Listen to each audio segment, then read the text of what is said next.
తిరుపతిలో శ్రీ గోవిందరాజస్వామి వారి బ్రహ్మోత్సవాలు అంగరంగ వైభవంగా జరుగుతున్నాయి. గజవాహనంపై స్వామివారి ఊరేగుతూ భక్తులకు అభయమిచ్చారు.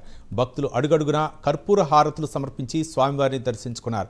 సాక్షాత్తు సిరుల తల్లి లక్ష్మీదేవికి ఇష్టవాహనం అయిన గజవాహనం స్వామివారికి వాహనంగా విశేష సేవలు అందిస్తోంది.